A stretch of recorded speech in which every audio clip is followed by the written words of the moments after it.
छात्रों, आज मैं आपको कारक पढ़ाने जा रहा हूँ। हिंदी व्याकरण में कारक के बारे में आज मैं पढ़ाने जा रहा हूँ। कारक का मतलब क्या है, कारक कितने प्रकार के हैं, एक एक प्रकार के कारक में कौन सा प्रत्यय का प्रयोग करते हैं, किस संदर्भ में उस प्रत्यय का उपयोग होता है, और सब इस कक्षा में देखेंगे। तो पहले हम देखेंगे कारक का मतलब क्या। कुछ वाक्य सुनाऊंगा आपने। कम और जाना पसंद है, यह दूसरा वाक्य है। और तीसरा वाक्य है बुआ डैश दीदी डैश उपहार दिया। चौथा वाक्य है लोग नाव डैश बैठे हैं। आप ध्यान से ये चार वाक्य देखिए।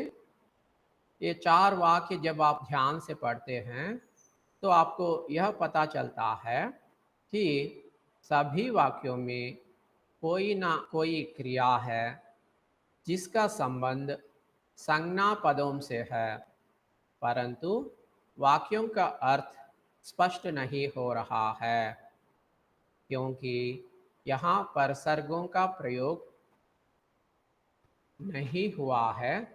इनमें उचित परसर्ग भरना चाहिए। तो देखिए, आप चार वाक्यों के ऊपर ध्यान दीजिए, ध्यान से पढ़िए। आपको ऐसा लगेगा कि वाक्य के बीच में कुछ छूट गया है, ठीक है। और वाक्य में जो क्रिया है उसका संबंध जो है उस वाक्य में रहने वाले संज्ञा पद या संज्ञा शब्द जो है उन संज्ञा शब्दों से उस वाक्य की क्रिया का संबंध है।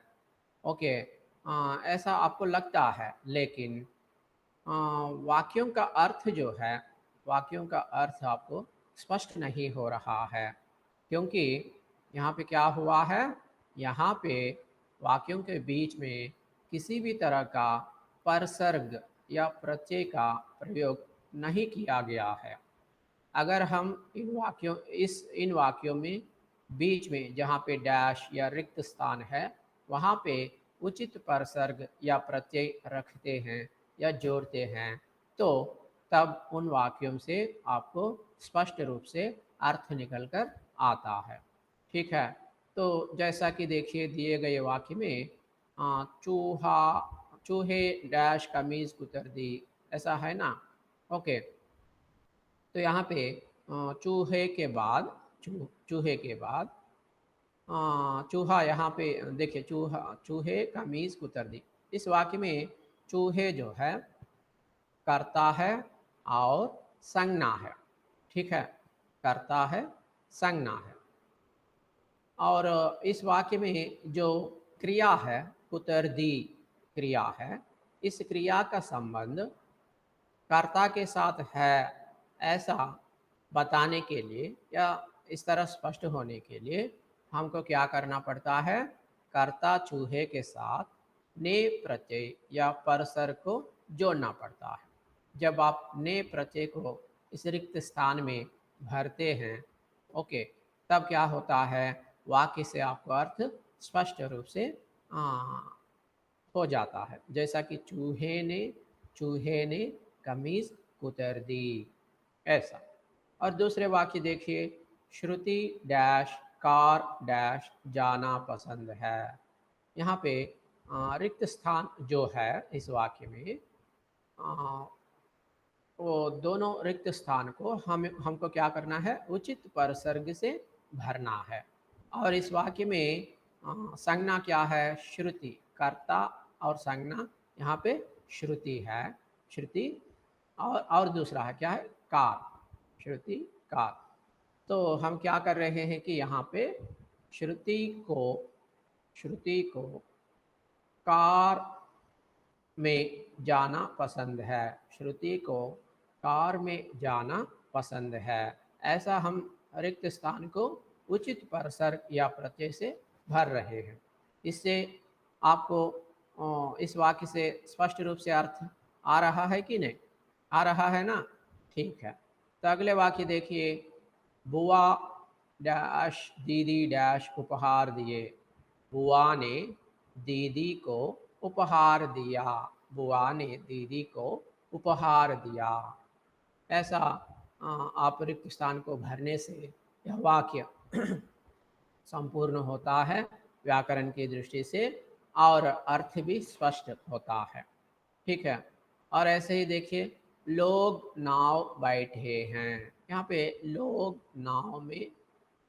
नाव में बैठे हैं में जैसे परसर को यहाँ पर रिक्त स्थान में भरने से तब इस वाक्य से अर्थ स्पष्ट होता है। तो ऊपर के चारों वाक्यों के उदाहरण को देखकर हमें क्या लगता है? तो हमको ये लगता है कि संज्ञा या सर्वनाम के जिस रूप से उसका संबंध वाक्य में क्रिया के साथ जाना जाए उसे कारक कहते हैं। ठीक है, ऐसा हमको लगता है। तो दरअसल ये कारक की परिभाषा है। तो कारक शब्द को अगर आप देखते हैं, ये कारक जो है अंग्रेजी में भी है, जिसको कारक को केस करके कहते हैं या केस एंडिंग करके कहते हैं। ठीक है। और कारक शब्द का शाब्दिक अर्थ है करने वाला। कारक शब्द का शाब्दिक अर्थ है करने वाला। करने वाला अर्थात इसका मतलब क्या है? क्रिया को पूरा करने में योगदान देने वाला। करने वाला इसका मतलब ये है क्रिया को पूरा करने में योगदान देने वाला, క్రియను పూర్తి చేయటానికి సహాయపడటం. ఓకే, క్రియను పూర్తి చేయటానికి సహకరించేటువంటి వారిని కర్నేవాలా అని చెప్పి అంటారు. కారక్ అనేటువంటి పదానికి శాబ్దిక అర్థము కర్నేవాలా అంటే చేసేవారు. ఓకే, మరి ఇప్పుడు कारक అనేటువంటి పదానికి డెఫినేషన్ ఏంటో చూద్దాం. सो अब हम देखेंगे कारक शब्द की परिभाषा। तो परिभाषा मैं अभी अभी आपको सुनाया, उसे समझने का कोशिश करना। क्या है परिभाषा? देखिए, संज्ञा या सर्वनाम के जिस रूप से उसका संबंध वाक्य में क्रिया के साथ जाना जाए उसे कारक कहते हैं। तो संज्ञा के रूप, संज्ञा कभी कभी जैसे के वैसे नहीं रहता है। संज्ञा के साथ कुछ ना कुछ परसर्ग जुड़ जाता है कभी कभी। तो चाहे परसर्ग के साथ हो संज्ञा या ना हो, जिस रूप में संज्ञा है उस रूप से, और जिस रूप से सर्वनाम है उस रूप से। तो संज्ञा का मतलब नाम को बतलाने वाला, नाम को स्पष्ट करने वाला। ओके, सर्वनाम का मतलब नाम की जगह हम जिस शब्द का उपयोग करते हैं उसे सर्वनाम करके कहते हैं। तो इस तरह संज्ञा के जो रूप या सर्वनाम के जिस रूप से इस संज्ञा या सर्वनाम का संबंध वाक्य में क्रिया के साथ जाना जाता है। तो संज्ञा या सर्वनाम के जिस रूप से उसका संबंध वाक्य में क्रिया के साथ जाना जाता है उसे कारक करके कहते हैं। ठीक है। సో సంజ్ఞా రూపాలు అంటే నామవాచక రూపాలు ఏ రూపంలో ఉన్నా సరే, రెండవది సర్వనామం యొక్క రూపాలు.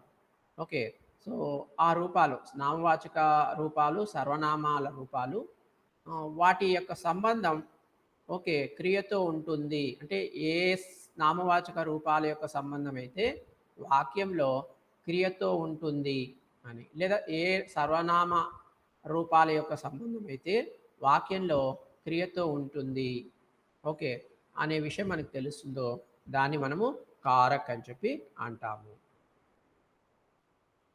अब देखिए, कारक कारक कितने प्रकार के हैं वो देखेंगे।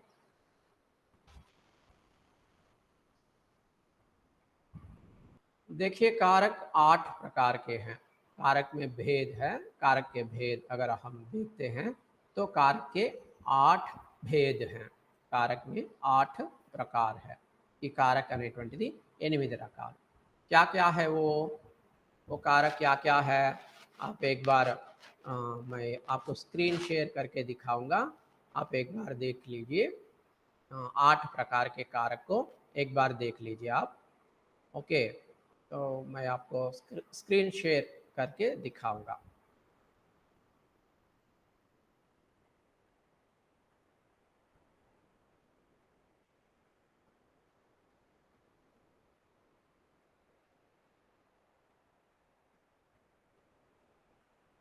तो अब देखिए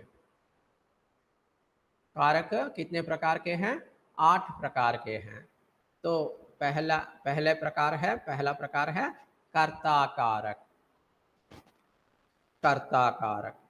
और दूसरा प्रकार है कर्म कारक, तीसरा प्रकार है करण कारक, चौथा प्रकार है संप्रदान कारक, पांचवा प्रकार है अपादान कारक, छठवां प्रकार है संबंध कारक, है सातवां प्रकार का कारक है अधिकरण कारक, और आठवां प्रकार है संबोधन कारक।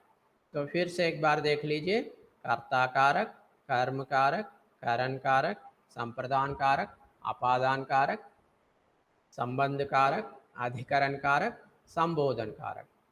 ठीक है, इस प्रकार कारक में 8 भेद हैं। ठीक है, अब देखिए अब आप एक एक प्रकार के कारक के बारे में విస్తార్ से देखिए। ఇప్పుడు ఒక్కొక్క రకమైనటువంటి कारक గురించి మనము డీటెయిల్డ్గా చూద్దాం। तो देखिए पहला प्रकार है कारक में कर्ता कारक। कर्ता कारक ये बहुत महत्वपूर्ण कारक है। 8 प्रकार के कारकों में पहला और महत्वपूर्ण कारक है कर्ता कारक। कर्ता कारक का मतलब क्या है समझने का कोशिश करना। पहले कर्ता अर्थात करने वाला, वाक्य में जिसके द्वारा क्रिया की जाती है या हो रही होती है वह कर्ता कारक कहलाता है। तो कर्ता, कर्ता का मतलब क्या है, कर्ता का मतलब है करने वाला। कर्ता అంటే చేసేవాడు, कर्ता అంటే చేసేవాడు। वाक्य में जिसके द्वारा क्रिया की जाती है या हो रही होती है वह कर्ता कारक कहलाता है। तो वाक्य में क्रिया रहता है ना, क्रिया का मतलब काम, तो हर वाक्य में क्रिया जरूर रहता है। क्रिया से हमें स्पष्ट होता है कि कुछ काम हो रहा है, लेकिन किसके द्वारा काम की जाती है, किसके द्वारा काम हो रहा है, ऐसा हमको जिससे स्पष्ट होता है उसे हम कर्ता कारक करके कह सकते हैं। वाक्य में जिसके द्वारा क्रिया की जाती है या हो रही होती है वह कर्ता कारक कहलाता है। और कर्ता कारक में ने प्रत्यय को हम लगाते हैं। कर्ता कारक में एक विभक्ति प्रत्यय आता है जिसको हम ने प्रत्यय करके कहते हैं या ने चिह्न करके भी कहते हैं। ने चिह्न जो है कर्ता कारक में आता है। जैसा कि उदाहरण के लिए देखिए, बिल्ली ने दूध पिया, बिल्ली ने दूध पिया, एक उदाहरण। और ऐसे ही और एक उदाहरण देखिए, किसान ने बीज बोए, किसान ने बीज बोए। दोनों वाक्यों में ने प्रत्यय या ने परसर्ग आया है ना। देखिए किसान ने बीज बोया, यहाँ पे किसान कर्ता है, कर्ता के साथ ने प्रत्यय आया है। ठीक है, बिल्ली ने दूध पिया, इस वाक्य में कर्ता क्या है, बिल्ली। यहाँ पे दूध पीने का काम हो रहा है, किससे हो रहा है, बिल्ली से। ठीक है, तो इस वाक्य में कर्ता बिल्ली है और बिल्ली के साथ ने प्रत्यय आया है। ठीक है, और यहाँ पे देखिए ये दोनों वाक्यों में से यहाँ पे 2 वाक्यों में ने प्रत्यय का प्रयोग हम किए हैं, और 2 वाक्य देखिए, किसान बीज बोता है, एक वाक्य तो किसान ने बीज बोए एक वाक्य है, दूसरे वाक्य है किसान बीज बोता है। ऐसे ही और एक उदाहरण हम आपको क्या बताए थे, बिल्ली ने दूध पिया, बिल्ली ने दूध पिया। और इसके साथ और एक उदाहरण ये है, बिल्ली दूध पी गई, बिल्ली दूध पी गई। इन 4 वाक्यों में 2 वाक्यों में ने प्रत्यय का प्रयोग हुआ है और 2 वाक्यों में नहीं। ओके, तो यहाँ पे देखिए इस तरह परसर्ग रहित वाक्य भी कर्ता कारक के अंतर्गत ही आएंगे, क्योंकि कर्ता कारक में कर्ता दो रूपों में आता है, परसर्ग सहित तथा परसर्ग रहित। ठीक है, कर्ता के साथ ने प्रत्यय आता है, लेकिन कब? केवल भूतकाल में ही आता है। अन्य कालों में, वर्तमान काल या भविष्य काल में कर्ता के साथ ने प्रत्यय नहीं आता है, वह कर्ता कारक होने पर भी। ठीक है, तो इस व्याकरण के नियम को अगर आप याद रखते हैं तो ऊपर के उदाहरण आपको ऊपर के उदाहरण में कोई संदेह पैदा नहीं होता है। तो यहाँ पे हम आपको और एक बात समझाने का कोशिश कर रहे हैं। सो दो वाक्यों में परसर्ग ने प्रत्यय या परसर्ग है, दो वाक्यों में नहीं है। इसका मतलब क्या है? इसका मतलब ये है, ओके, इसका मतलब ये है परसर्ग रहित वाक्य भी कर्ता कारक के अंतर्गत ही आएंगे। और क्योंकि कर्ता कारक में कर्ता दो रूपों में आता है, परसर्ग सहित तथा परसर्ग रहित। సో ఈ కర్తా కారక్లో కర్త అనేటువంటిది రెండు రకాలుగా వస్తుంది. కొన్ని చోట్ల పరసర్గతో పాటు కర్త వస్తుంది, కొన్ని చోట్ల పరసర్గ లేకుండా వస్తుంది. పరసర్గ అన్న ప్రత్యయ అన్న ఒకటే. సో కర్తతో పాటు కొన్ని చోట్ల ప్రత్యయ లేదా పరసర్గ అనేది ఉంటుంది, మరికొన్ని చోట్ల కర్తతో పాటు ప్రత్యయ లేదా పరసర్గ అనేది ఉండదన్నమాట. సో ఇట్లా రెండు రకాలుగా కర్త అనేది వస్తుంది. కర్తాకారకు సంబంధించినటువంటి వాక్యాల్లో కర్త అనేది కొన్ని చోట్ల పరసర్గతో పాటు వస్తుంది, కొన్ని చోట్ల పరసర్గ లేకుండా కూడా వస్తుందన్నమాట. అయితే రెండు కూడా కర్తాకారకు సంబంధించినటువంటివి. ఓకే, సో మరి परसर्ग सहित वाक्य में मतलब आपको स्पष्ट हुआ है ना? कर्ता कारक में कर्ता परसर्ग के साथ भी आता है कभी कभी, और परसर्ग के बिना भी कर्ता कर्ता कारक में आता है।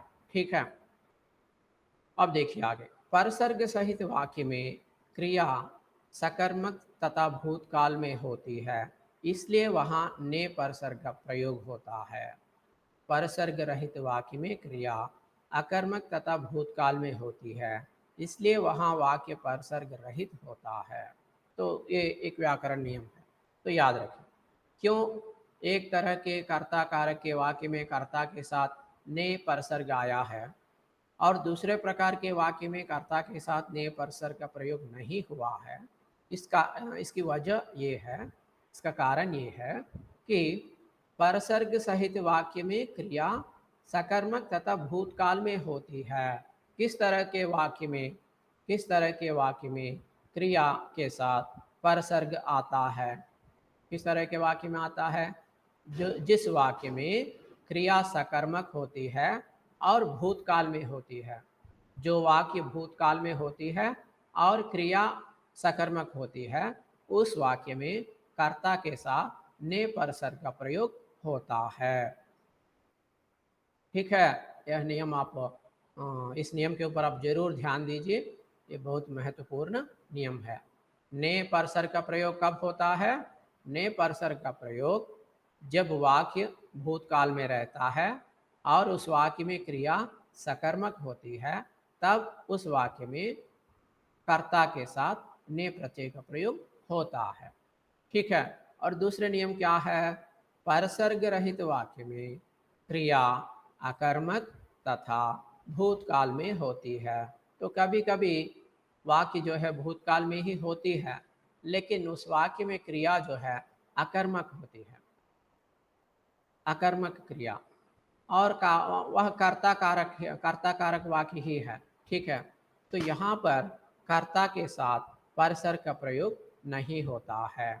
मतलब वाक्य तो भूतकाल में ही रहता है, लेकिन क्रिया जो है अकर्मक होती है कभी कभी, तब क्या होता है? कर्ता के साथ किसी भी तरह के परसर्ग का प्रयोग नहीं होता है।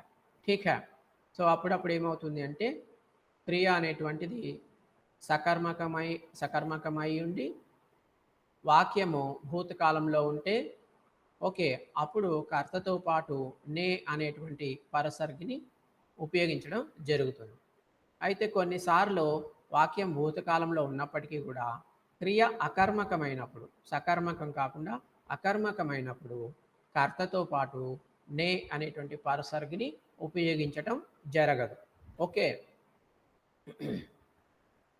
तो आगे देखिए, इसके साथ ही क्रिया सकर्मक हो अथवा अकर्मक, यदि वह वर्तमान और भविष्य काल में होती है तो वहाँ भी वाक्य परसर्ग रहित होता है। तो भूतकाल को छोड़कर अगर वाक्य वर्तमान काल में है, भविष्य काल में है, तो उन वाक्यों में क्रिया सकर्मक हो या अकर्मक, कर्ता के साथ ने प्रत्यय का प्रयोग नहीं होता है। अगर वाक्य वर्तमान काल में है या भविष्य काल में है, तब उस वाक्य में क्रिया सकर्मक हो या अकर्मक हो, कर्ता के साथ ने प्रत्यय का प्रयोग नहीं होता है। मतलब कर्ता परसर्ग रहित होता है, परसर्ग रहित होता है। तो మరొక నియమం ఏంటి ఇందులో కర్తాకారకు సంబంధించి అంటే, వాక్యము వర్తమాన కాలంలో కానీ భవిష్యత్ కాలంలో కానీ ఉంది అనుకోండి, తర్వాత ఆ వాక్యంలో క్రియ సకర్మకమైన అకర్మకమైన కర్తతో పాటు నే పర్సర్గ్ అనేటువంటిది రాదు. ఓకే, అక్కడ కర్త అనేది పరసర్గ్ లేకుండా వస్తుంది. పరసర్గ్తో అవసరం లేకుండానే వర్తమాన కాలంలో భవిష్యత్ కాలంలో క్రియ సకర్మకమైన అకర్మకమైన కర్త పరసర్గ్తో సంబంధం లేకుండా వస్తుంది ఆ వాక్యంలో. సో ఉదాహరణకి శిక్షక్ పాఠ్ పఢాతా హై అనేటువంటి వాక్యాన్ని చూడండి. ఈ వాక్యం ఏ కాలంలో ఉంది? వర్తమాన కాలంలో ఉంది, వర్తమాన కాలంలో ఉందన్నమాట. శిక్షక్ పాఠ్ పఢాతా హై, సో వర్తమాన కాలంలో. తర్వాత ఈ వాక్యంలో క్రియ సకర్మకమా అకర్మకమా? तो कर्म ఉందా లేదా ఫస్ట్ చూడండి. శిక్షక్ కర్త, పఢాతా హై క్రియ, పాఠ్ ఇది కర్మ అన్నమాట.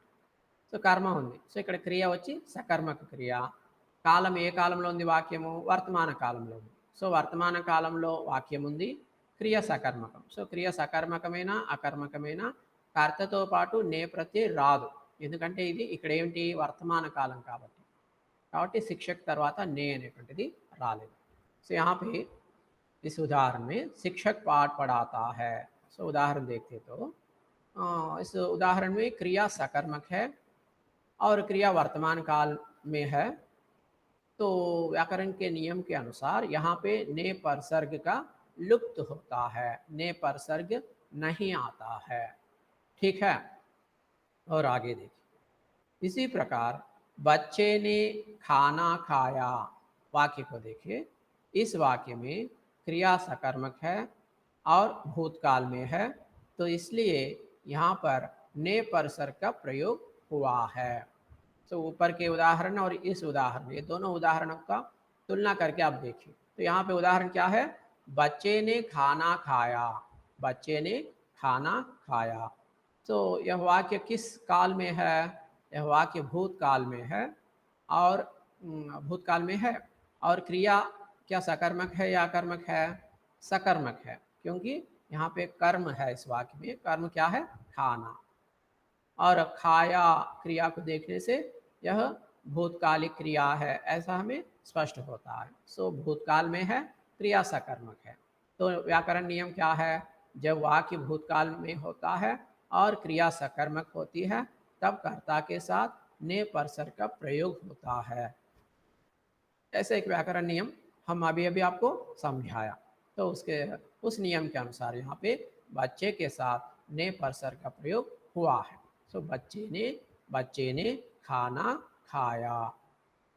तो इस प्रकार ने परसर्ग का प्रयोग जो है भूतकाल की सकर्मक क्रिया के साथ ही लगता है।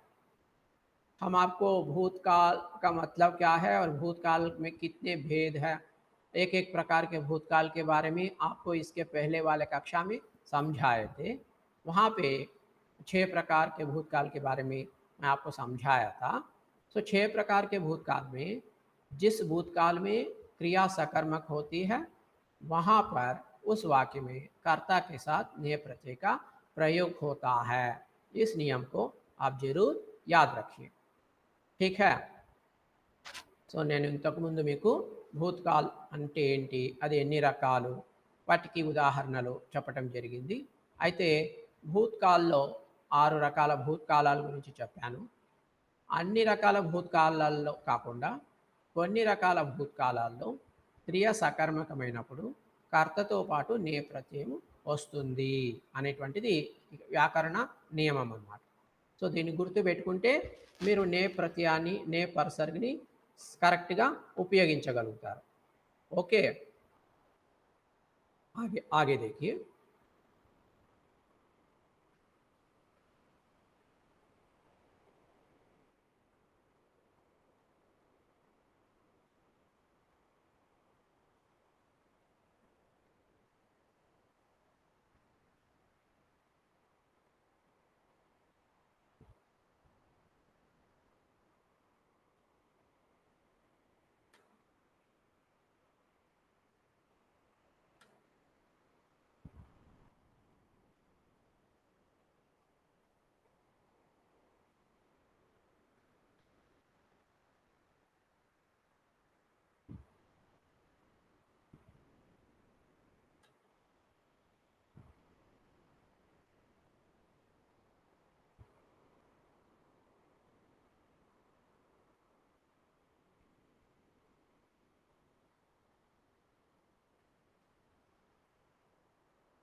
तो देखिए अगले प्रकार के जो कारक है उसको मैं अब समझाऊंगा। आप एक बार इस स्क्रीन शेयरिंग के ऊपर ध्यान दीजिए और समझने का कोशिश कीजिए।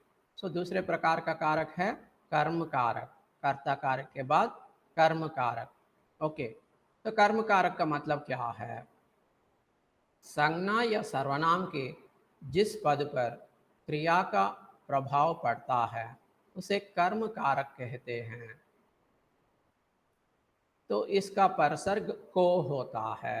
कर्म कारक का मतलब क्या है? संज्ञा या सर्वनाम के जिस पद पर क्रिया का प्रभाव पड़ता है। तो संज्ञा అంటే నామవాచకము లేదా సర్వనామం యొక్క ప్రభావము ఓకే నామవాచకాల మీద ఏ నామవాచకాలు లేదా సర్వనామాల మీదనైతే క్రియ యొక్క ప్రభావం పడుతుందో దాన్ని కర్మకారక్ అని చెప్పి అంటారు అని ఇక్కడ ఒక నిర్వచనం అన్నమాట। तो क्रिया का असर पड़ता है, क्रिया का प्रभाव पड़ता है, किसके ऊपर पड़ता है? वाक्य में रहने वाले संज्ञा या सर्वनाम के ऊपर। तो वाक्य में अगर 2-3 संज्ञा है, 2-3 सर्वनाम है, तो उसमें जिस संज्ञा या सर्वनाम के ऊपर, जिस संज्ञा या सर्वनाम के शब्द के ऊपर उस वाक्य में रहने वाले क्रिया का असर या प्रभाव पड़ता है उसे कर्म कारक करके कहते हैं। और कर्म कारक में कौन सा परसर्ग या कौन सा प्रत्यय आता है? को प्रत्यय आता है, को परसर्ग होता है कर्म कारक में।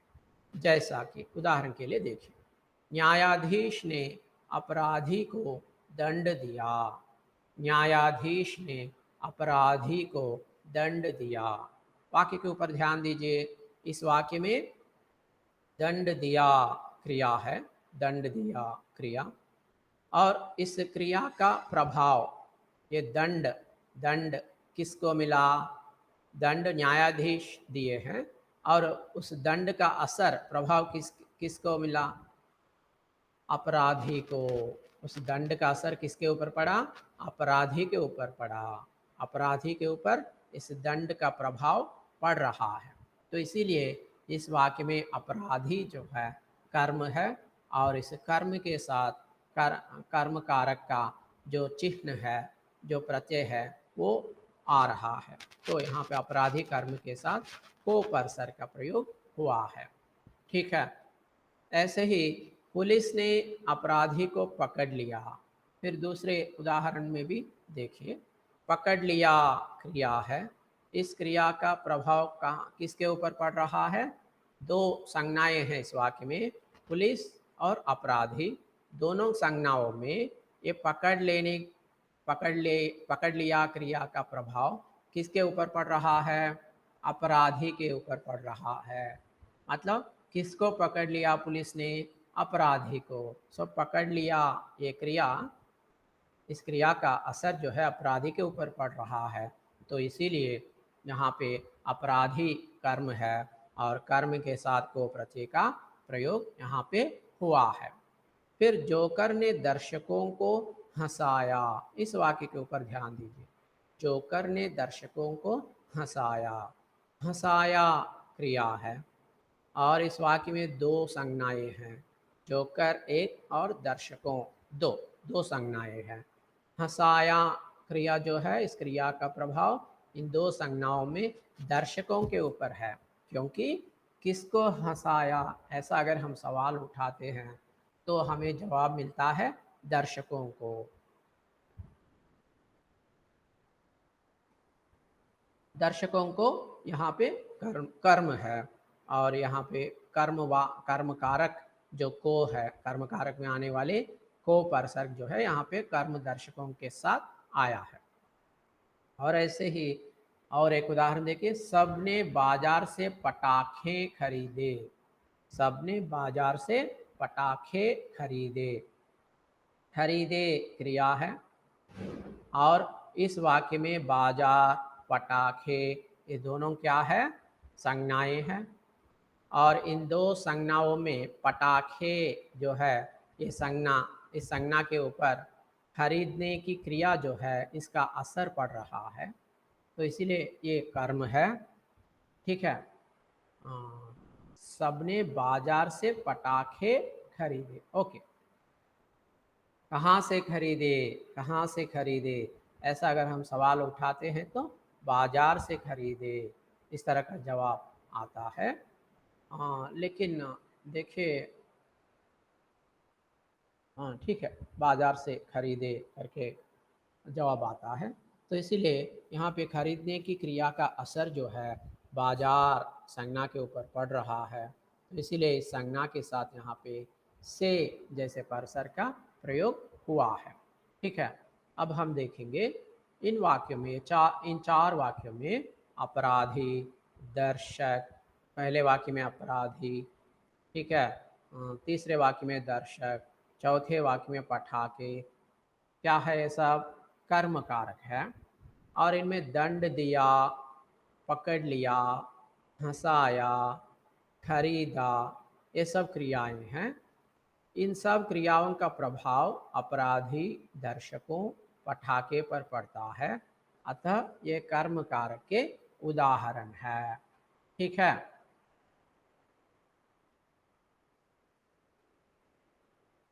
సో ఈ ఇచ్చినటువంటి వాక్యాల్లో మొదటి వాక్యంలో అపరాధి, మూడవ వాక్యంలో దర్శక్, నాలుగవ వాక్యంలో పటాఖే, ఇవన్నీ కూడా ఏమిటి అంటే కర్మకారకులు అన్నమాట.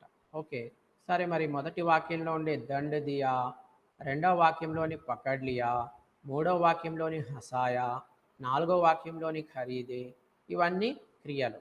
ఈ క్రియల యొక్క ప్రభావం ఈ పైన మనం చెప్పుకున్నటువంటి అపరాధి, దర్శక్, పటాకే అనేటువంటి వాటి మీద పడుతోంది. అందువల్ల ఇవన్నీ కూడా కర్మకారకి ఉదాహరణగా మనము చెప్పుకోవచ్చు అన్నమాట. ఓకే, ఇప్పుడు మనము మూడవ రకమైనటువంటి कारकని చూద్దాం. సో अब हम देखेंगे कर्म कारक के बाद कर्म कारक से संबंधित और कुछ बातें हैं तो वो देखेंगे, नहीं तो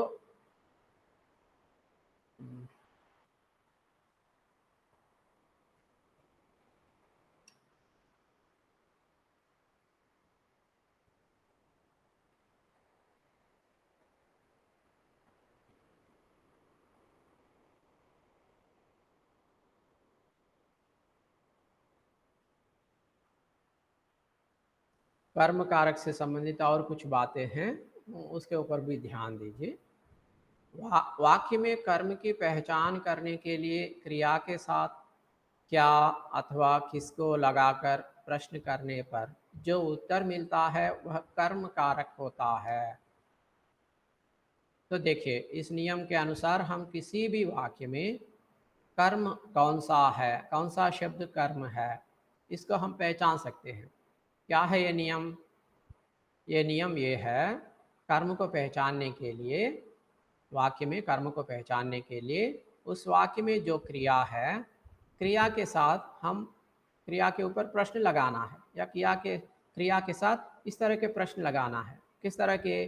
क्या, या किसे, किसको, इस तरह के प्रश्न लगाने से जो जवाब मिलता है, जो उत्तर मिलता है, वह कर्म कारक होता है। जैसे बच्चों ने तोते को हरी मिर्च खिलाई। बच्चों ने तोते को हरी मिर्च खिलाई। इस वाक्य में अगर आप इस वाक्य के ऊपर सवाल उठाते हैं, इस वाक्य में जो क्रिया है, खिलाई क्रिया है ना, इसके ऊपर अगर आप सवाल उठाते हैं कि किसको खिलाई, किसे खिलाई, ऐसा अगर आप सवाल उठाते हैं तो उसको जो जवाब मिलता है वो कर्म है। जैसा कि यहाँ पे किसको खिलाई, तोते को खिलाई। बच्चों ने हरी मिर्च किसको खिलाई, तोते को खिलाई। यहाँ पे तोता जो है कर्म है, तो इसीलिए तोता कर्म शब्द के साथ, तोता संज्ञा है और कर्म है, इस कर्म संज्ञा शब्द के साथ को परसर का प्रयोग इस वाक्य में हुआ है। ठीक है। సో ఇక్కడ రూల్ ఏమిటి అంటే ఏదైనా వాక్యంలో కర్మ ఏదైనా వాక్యంలో ఏ పదము కర్మ, ఏ శబ్దము కర్మ అనేది తెలుసుకోవడానికి ఒక చిన్న సూత్రం ఉంది. ఏమిటి ఆ సూత్రం అంటే, వాక్యంలోని క్రియ ఏదైతే ఉందో ఆ క్రియ మీద మనము ప్రశ్న వేయాలి. ఏంటి? ఏమిటి అని కానీ, లేకుంటే ఎవరికి అనేటువంటి ప్రశ్న, దేనికి, ఎవరికి, లేదా ఏమిటి అని ప్రశ్న వేస్తే ఆ ప్రశ్నకు సమాధానంగా ఏమైతే వాక్యంలో మనకు సమాధానంగా ఏ పదం అయితే వాక్యంలో ఉంటుందో ఆ పదాన్ని ఆ వాక్యంలో కర్మగా మనం భావించాలి. సో ఈ నియమం అర్థం కావడం కోసం ఇక్కడ ఉదాహరణ చూడండి. బచ్చోంనే తోతేకో హరి మిర్చ్ ఖిలాయి. ఓకే, ఈ వాక్యంలో ఖిలాయి అనేటువంటిది క్రియ. ఈ క్రియ మీద మీరు ప్రశ్న వేయండి. ఏంటి? ఏమి తినిపించారు, లేకుంటే ఎవరికి తినిపించారు. ఫస్ట్ కిసే అని వేసుకో, కిసే లేదా కిస్కో. ఎవరికి తినిపించారు లేదా దేనికి తినిపించారు, పచ్చిమిరపకాయల్ని ఎవరికి తినిపించారు లేదా దేనికి తినిపించారు అని ప్రశ్న వేస్తే, కిస్కో ఖిలాయి అని ప్రశ్న వేస్తే దానికి ఆన్సర్ ఏమొస్తుంది? తోతేకో అనేటువంటి ఆన్సర్ వస్తుంది. ఓకే, పిల్లలు రామచిలుకలకి పచ్చిమిరపకాయలు తినిపించారు అనేటువంటిది వాక్యం. ఓకే, సో ఏం తినిపించారు అంటే పచ్చిమిరపకాయలు తినిపించారు అనేది వస్తుంది. కానీ ఇక్కడ ఏంటంటే ఎవరికి తినిపించారు, ఫస్ట్ కిసే ఎవరికి తినిపించారు అనేటువంటి ప్రశ్న మనం వేసుకోవాలి. ఆ ప్రశ్నకి సమాధానం రానప్పుడు ఏం తినిపించారు అనేటువంటి ప్రశ్న వేసుకుంటాం. సో ఫస్ట్ ఇక్కడ కిసే ఎవరికి తినిపించారని ప్రశ్న వేసినప్పుడు రామచిలుకలకి తినిపించారు అనేటువంటి సమాధానం వస్తుంది. కాబట్టి ఈ వాక్యంలో రామచిలుకలు అనేటువంటిది కర్మ అన్నమాట. సో కర్మ ఉంది కాబట్టి, ఈ వాక్యం కర్మ కారకులో ఉంది కాబట్టి కర్మతో పాటు ఇక్కడ కో అనేటువంటి పరసర్ లేదా ప్రత్యయం అనేటువంటిది వస్తుంది. బచ్చోంనే తోతేకో हरी मिर्च खिलाई అని చెప్పి. ओके,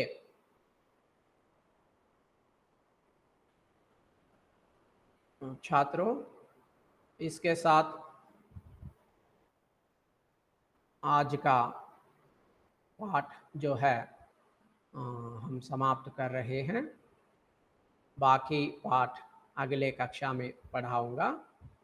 ये बाकी कारक 8 प्रकार के कारकों में अभी 2 प्रकार के कारक हुआ है. 2 प्रकार के कारक के बाद अभी 6 प्रकार के कारक जो है बाकी है. वो 6 प्रकार के कारक के बारे में अगले कक्षा में मैं आपको समझाऊंगा. तो छात्रों अब आप दूसरे कक्षा को जा सकते